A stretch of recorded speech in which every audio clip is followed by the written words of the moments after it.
Magandang araw mga kabugis, ako muli si Lito at welcome kayo sa aking channel, Malgares Garden. Ang share ko naman po sa inyo ngayon kung paano yung ginawa ko dito sa bumbilya na to. Nakita nyo. Ito yung pinagkatingsan niya. Nabulaklak na agad. Ayan. Ito yung pangalan to? Dark one. Malimutin na sa ano tinanong ko yung misis. Nakita ninyo, pinutol ko dyan. Namulaklak na siya. Ito magwa 1 month pa lang. O 1 month pa lang ito. At tingnan nyo, ang ganda. Nice. Ginamitan ko lang ito ng yung langis ng nyog. Alam niyo yung langis ng nyog, napakaganda pala na pambuhay ng mga bougainvillea cuttings. At ang kagandahan pa ay mamumulaklak agad.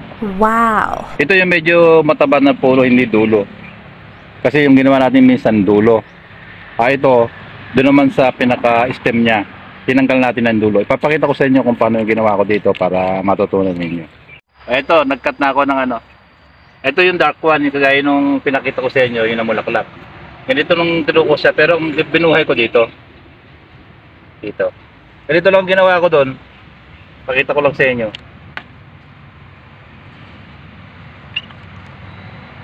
Ito siya. Diba na yung bulaklak? Ganito din siya. Magkamukha siya ng bulaklak. Yan, dark one. Ganito lang. Puto lang tayo ng mga ganito kahaba. Kaya mga ganyan lang kahaba. Ito, makita ninyo ito yung dahon niya hindi pa naglaglag dire-diretso. Hindi ko ito inaisiyo. Ito, hindi natin itatanim ito. Ito lang.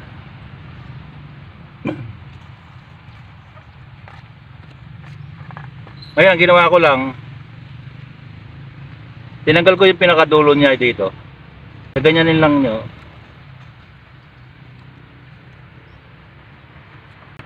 Tanggalin nyo lang yung balat. Ayan, ganyan. Tanggal na. Putulin nyo lang ng konti. Ayan, ganyan. Ito yung sasawsaw natin sa langis ng inyog. Kaya ito yung nyog. Pagka ito yung nahinog, kukut ko rin yun, magkakalangis, di ba? Iluluto, yung gagawa ng kangkani. Yung langis niya. Ito yung pinakalangis niya. Tapos yan. Pero galing siya dito. Ganito lang ang gagawin. Una muna, magsusupot muna tayo ng ito yung rice hull na bulok. Ganito kaganda, di ba? Susupot muna tayo.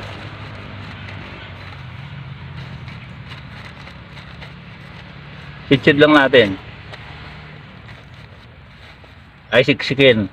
Ay, Ilocano ko na, di ba? Ilocano tayo dito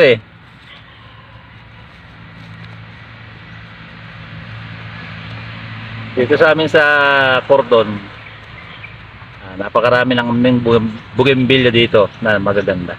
Okay. Kahit buong Isabela marami. Kaya ganyan. Kaganda, di ba? Ilagay muna natin siya dyan. Nakahanda na natin. Katapos natin na ito, mabalatan niya. Kuha tayo ng ayan, susmi to. Lalagyan lang natin ng konting langis ito. Sayang naman pagka dinamihan natin. Babasahin lang natin dito. Ganyan. Yung pinakadulo niya. Ganyan. Hindi naman yung mahabang mahaba. Ganyan.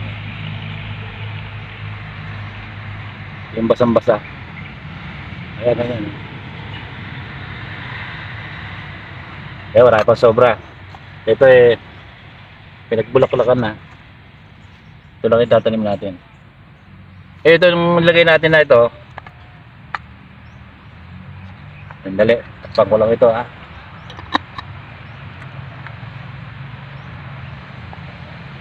Tutusok ko lang natin dyan.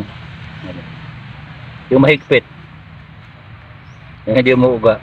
Kanya ganyan Kasi pagka alam niyo pagka yung bougainvillea masela nito. Ayaw niya ng uga-uga ito. Yung lagi nagagalaw. Kaya pag matigas na matigas ng yung ganyan na, yung hindi gagalaw. Number 1, nasan ba napunta yung tubig ko? Ito yung tubig ito, hindi ko ito malinis na tubig. Didiligan lang natin ng konti. Sakto lang na mabasa. Ganyan.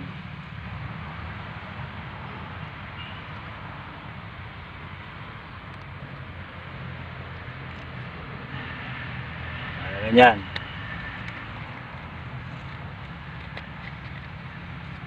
Ngayon ilalagay natin ito dun sa hindi masyadong malilim, yung medyo na sikatan ng araw ng konti-konti sa ilalim ng puno, sa ilalim ng net, gano'n.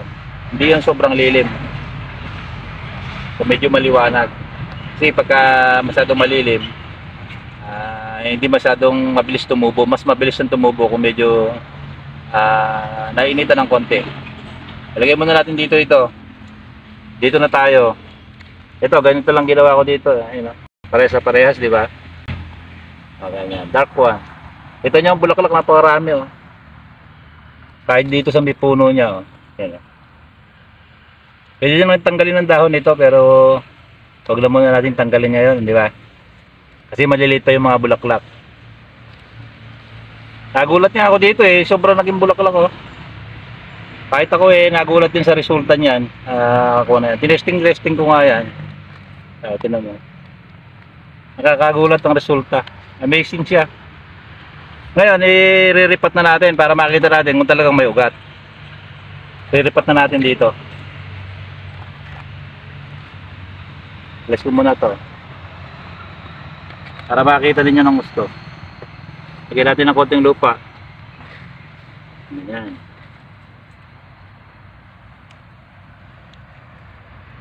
Pagka magre-repat kayo dito sa ganitong plastic, kasi nakadikit ang lupa nito, kaganyan-ganyanin lang natin ng konti. Sa ikot.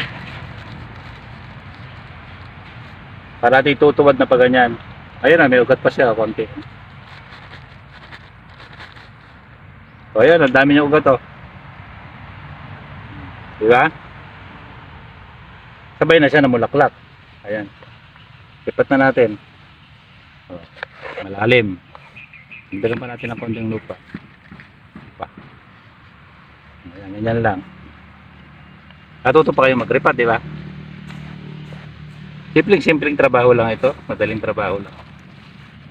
Kung konti lang ang i-repat nyo, kung marami naman, mga 100, nakakapagod din. Excuse me po.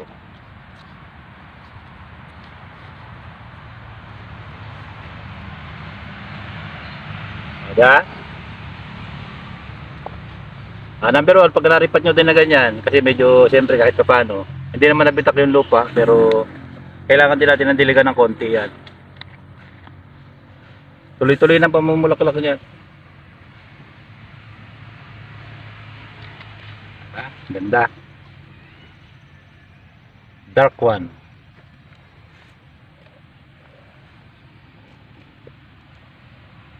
Ganun lang po ang gagawin ninyo na pamamaraan paggamit ng langis ng inyo.